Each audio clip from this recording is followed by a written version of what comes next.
Imagine this. It's a cold winter evening. You're curled up on your couch with a soft blanket, a warm cup of tea in your hands, and candlelight flickering gently around you. There's nowhere you need to be. Nothing you need to do. You're just present. Content. At peace. This feeling? The Danes have a word for it. Hygge. Welcome to our exploration of the Little Book of Hygge by Meik Wiking, the CEO of the Happiness Research Institute in Copenhagen. This isn't just another self-help book. It's an invitation to understand why Denmark consistently ranks as one of the happiest countries in the world, despite having long, dark winters and paying some of the highest taxes on the planet. So what's their secret? Let's find out. First things first, how do you even pronounce Hygge? It's Hygge. And if you're struggling with it, Meik Wiking tells us that even Danes admit it as one of the most difficult words in their language to translate. But here's what it means. Hygge is about atmosphere and experience. It's about being with the people we love, feeling safe and secure, sheltered from the world. It's comfort, togetherness, and a feeling of being home, whether you're actually at home or just creating that cozy atmosphere wherever you are. Think of Hygge as the art of creating intimacy. It's candlelight rather than harsh overhead lights. It's coffee with a friend rather than a rushed business meeting. It's wearing your favorite worn-in sweater instead of stiff formal clothes. The beautiful thing about Hygge is that it's democratic. It doesn't require money or status. A billionaire and a student can both experience Hygge equally. In fact, the student might even do it better. Because Hygge isn't about showing off or impressing anyone. It's about authenticity, simplicity, and being present in the moment. Now, you might be wondering, why are the Danes so obsessed with coziness? Well, imagine living somewhere that's dark for most of the year. In Denmark, November brings only around 7 hours of sunlight each day. Winter is cold, gray, and seemingly endless. These aren't exactly conditions that naturally make people happy.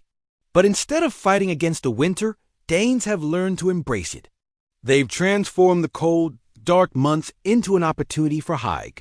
When you can't change your circumstances, you change your attitude toward them, and you light a lot of candles. In fact, Danes burn more candles per person than any other country in Europe. Wiking shares that candles are considered an essential part of daily life, not just for special occasions. Even business meetings in Denmark often feature candlelight. Imagine that at your next office gathering. This adaptation to harsh conditions has created a culture that values the simple pleasures: warmth, light, good company, and comfort. Hygge became a survival strategy that evolved into a way of life. Let's talk about lighting, because this is crucial to understanding Hygge. Danes have strong opinions about lighting. In fact, Wiking describes how nothing will ruin the Hygge of an evening faster than someone turning on overhead lights. The rule is simple. Never use overhead lighting if you can help it. Instead, create pools of warm, soft light at lower levels. Candles are the gold standard. They create a warm, flickering glow that makes everyone look better and feel more relaxed. But lamps with warm bulbs at eye level or below work too. The goal is to create what Wiking calls the golden hour lighting, that magical quality of light just before sunset. Here's a practical tip from the book. Measure your lighting in Hygge watts instead of watts. The lower, the better. Think of it this way. If your living room looks like a dentist's office, you're doing it wrong. And here's something interesting. This attention to lighting isn't just aesthetic. Studies show that lighting affects our mood, our stress levels, even our relationships. Soft, warm lighting helps us relax and open up to the people around us. It creates the right atmosphere for connection. Your home is your Hygge headquarters, so let's make it count. First, think about texture. Hygge loves tactile experiences. Soft blankets, plush pillows, comfortable sweaters. The Danes even have a term for cozy clothes, Hyggebukser or Hygge pants. Those worn in, comfortable pants you never wear in public, but love to wear at home. Next, create nooks and corners. Hygge isn't about vast, impressive spaces. It's about intimate ones. A window seat, a reading corner, a spot by the fireplace. These are Hygge sweet spots. Make them comfortable, surround them with things you love, and you've created a personal Hygge sanctuary.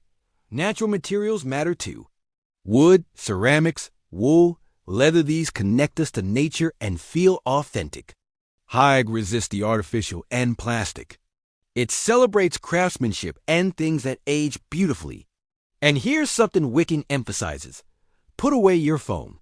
Hygge requires presence, and you can't be present when you're scrolling through social media.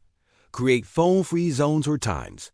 Your Instagram feed will still be there later, but this moment with your loved ones won't. Books are hugely Hygge. Denmark has more books published per capita than almost any other country. Reading, especially in a cozy corner with good light and a hot drink, is peak Hygge. It's about slowing down and immersing yourself in another world while feeling completely comfortable in your own. Here's something crucial. Hygge is better with others. While you can certainly Hygge alone, the concept truly comes alive when shared. Danes take their social time seriously. They prioritize spending quality time with family and friends over working long hours or pursuing individual ambitions. This isn't laziness, it's wisdom. Research consistently shows that strong social connections are one of the biggest predictors of happiness and even longevity. A Hygge gathering has certain characteristics. First, it's usually small. 4 to 6 people is ideal. Large parties can be fun, but they're not Hygge. Hygge requires intimacy and the ability to have real conversations with everyone present. Second, everyone contributes. Whether it's bringing food, helping with cooking, or cleaning up together, participation creates belonging. Hygge isn't about being served. It's about creating together. Third, there's no showing off.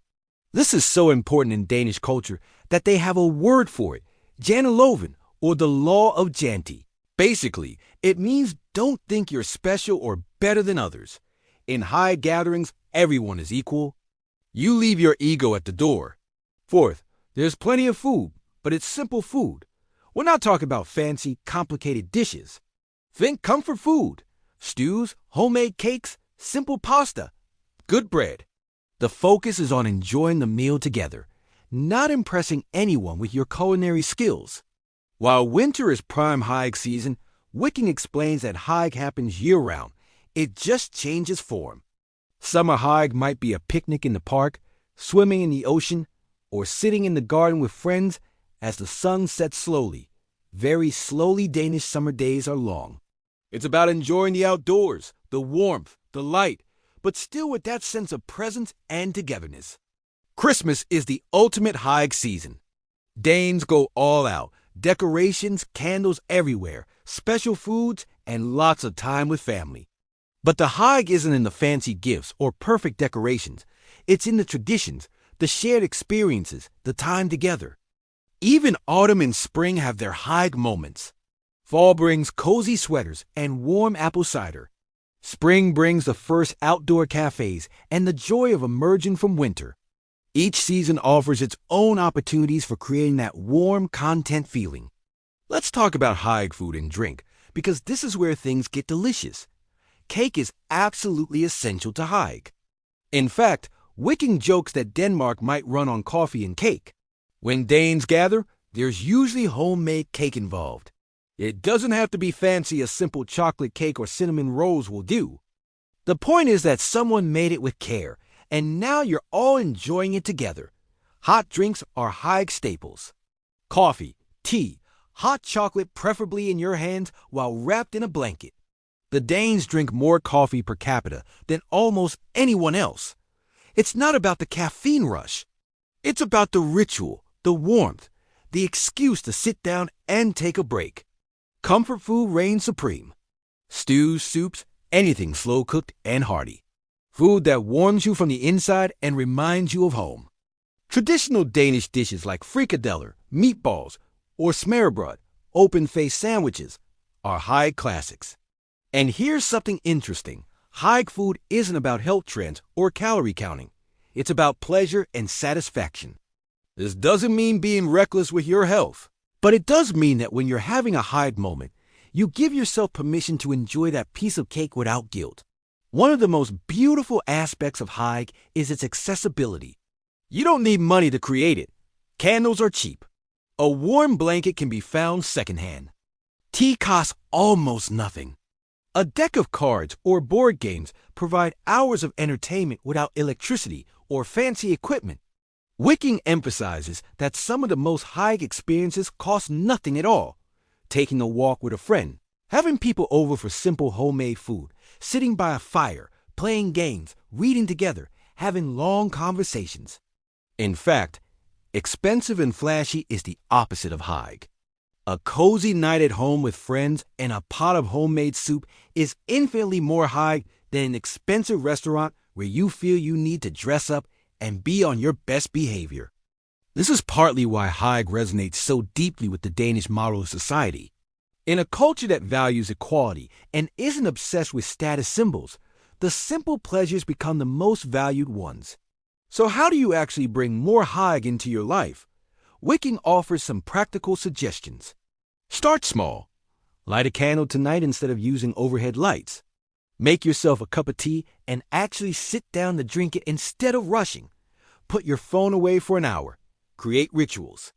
Maybe it's Sunday morning pancakes, or Friday movie nights, or a monthly dinner with friends.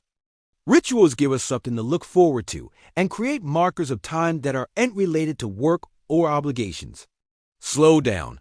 Hygge can't be rushed. It requires you to be present in the moment. This might be the hardest part for many of us, but it's also the most important. Be intentional about togetherness. Don't just default to watching TV when you have people over. Play games, cook together, have real conversations. Create experiences, not just time spent in the same room. Embrace the simple pleasures. A good book, a warm bath, a home-cooked meal, a walk in nature, these are all Hygge opportunities. You don't need to wait for special occasions or perfect conditions. As we come to the end of our journey through the Little Book of Hygge, here's what stands out. Hygge isn't just a Danish concept. It is a reminder of what matters most in life. In our busy, connected, always-on world, Hygge asks us to slow down, to light a candle instead of checking our phones, to prioritize people over productivity, to find joy in the ordinary and comfort in the simple. Meik Wiking shows us that happiness doesn't come from more and more success, more stuff, more achievements. It comes from presence, connection, and creating moments that feel like home. The Danes have figured something out that the rest of us are just beginning to understand. Coziness isn't frivolous. It's essential. Taking time to just be with ourselves, with others, in comfortable spaces isn't lazy. It's wise. So tonight, why not try a little Hygge? Light some candles, make something warm to drink. Put away your phone.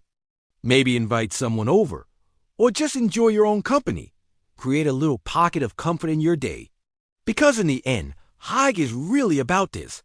Creating a life that feels like home, wherever you are and whoever you're with. Thanks for listening. Now go forth and get cozy.